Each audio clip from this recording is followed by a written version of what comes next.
gente precisa estar preparado para qualquer tipo de situação, porque você elaborou um projeto, bolou um plano de ação, vai ter ali no meio do processo muitos conflitos.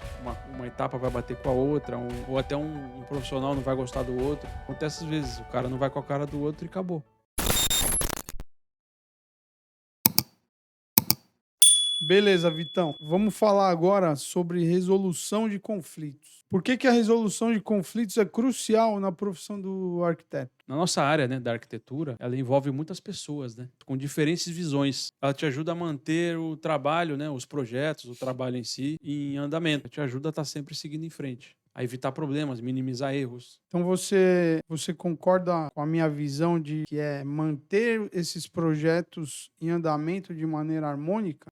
Além dos projetos, o negócio como um todo, manter as equipes funcionando bem, trabalhando bem, manter o relacionamento entre cliente, equipe, fornecedor, como se a gente fosse um maestro da orquestra, né? Você tem ali fornecedores, você tem cliente, você tem o pessoal operacional, você tem que lidar com o pessoal da equipe, né, interna. Você ter essa capacidade de lidar com os conflitos e faz com que os projetos e o trabalho em si funcionem de uma forma harmônica, o trabalho flua de uma forma harmônica. Quais são as etapas-chave para resolver conflitos de uma forma construtiva? A primeira coisa é você identificar o problema, né? Você primeiro anota, faz a lista ali. Tá, vamos lá, vamos por partes. Vamos identificar o que está acontecendo. Depois você tem que ouvir todas as partes. Como a gente trabalha, como eu falei que a gente trabalha com muitas pessoas, uma etapa depende da outra. E aí deu um problema naquela etapa inicial, a gente não consegue cumprir o prazo, por exemplo, né? Acontece muito, por exemplo, de um marceneiro entrar na hora errada e acaba prejudicando um trabalho de um pintor, por exemplo. Porque se ele coloca a marcenaria na etapa errada da pintura, acaba sujando toda a marcenaria, acaba prejudicando a pintura, porque às vezes pode gerar retrabalho. Como é que você lidar com esses conflitos? Você escuta as duas partes e vê quem é que precisa se adequar àquela etapa em específico. Tenta encontrar soluções em comum acordo, de que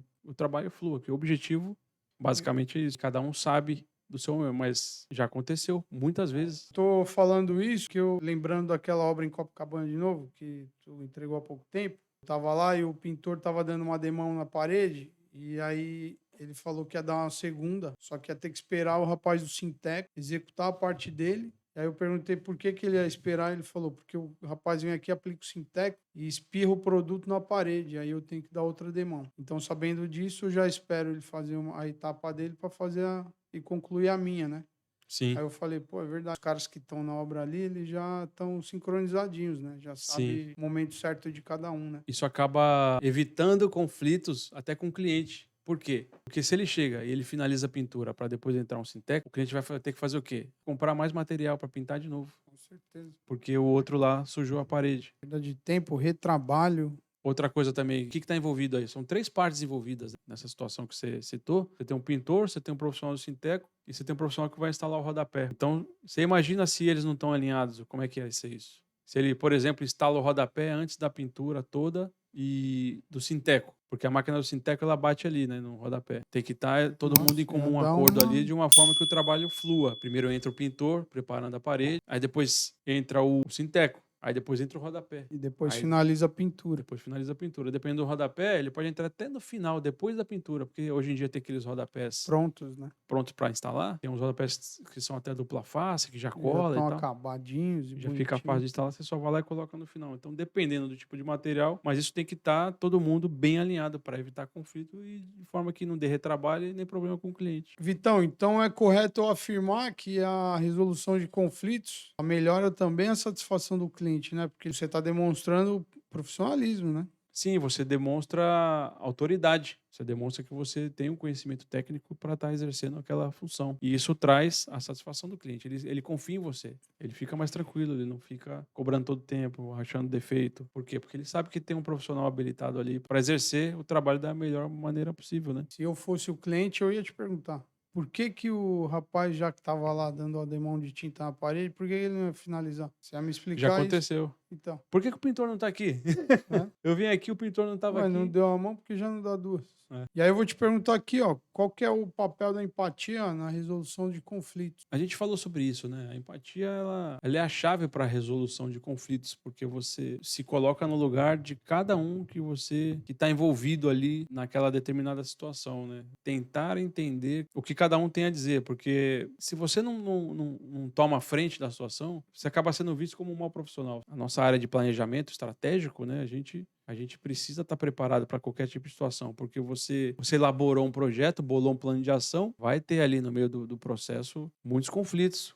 Uma etapa vai bater com a outra, ou até um profissional não vai gostar do outro. Acontece às vezes, o cara não vai com a cara do outro e acabou. E aí fica um arrumando problema com o outro, por questões irrelevantes. Se eles não te enxergarem como esse líder aí, você perde até o respeito, né? Você acaba não sendo respeitado. A empatia, ela te ajuda a superar essas questões de conflitos, porque você traz essa proximidade com as pessoas. E aí você tenta resolver da melhor forma. A empatia é a chave. A habilidade de resolver, né, de lidar com os conflitos, ela melhora o trabalho como um todo, não só projetos, mas como com as pessoas e equipes, né? Uma habilidade que realmente faz a diferença no dia a dia, de maneira construtiva. E isso faz você ser visto como um profissional realmente de qualidade, as pessoas confiam em você. A inteligência emocional como um todo, né? A gente só falou sobre 4 tópicos da inteligência emocional, mas a inteligência emocional é um conjunto, né? Que nem a gente falou lá atrás, é um conjunto de habilidades, é um assunto muito extenso. Muita gente pensa que é complexo, mas na verdade ela é um assunto que demanda muito estudo e muita atenção, porque ela é a base do nosso trabalho, ela é a base do nosso ser, né? Inteligência emocional.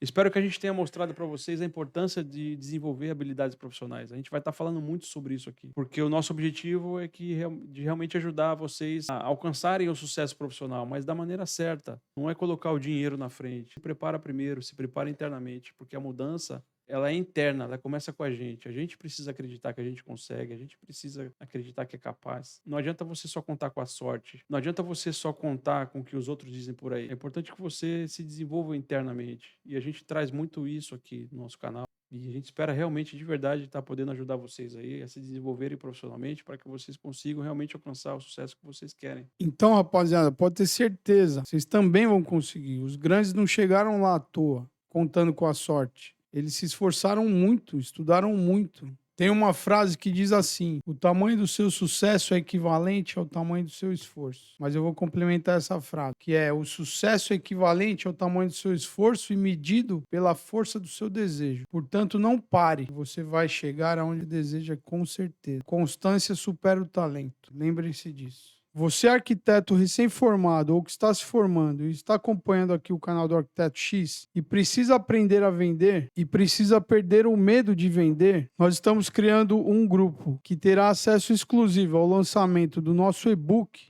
onde vamos falar sobre técnicas poderosas de vendas. Com estratégias testadas e validadas por mim, que já estou no mercado há mais de 10 anos, e com centenas de trabalhos já executados. Então, clique no link que está aqui abaixo na descrição desse vídeo e a gente se vê lá.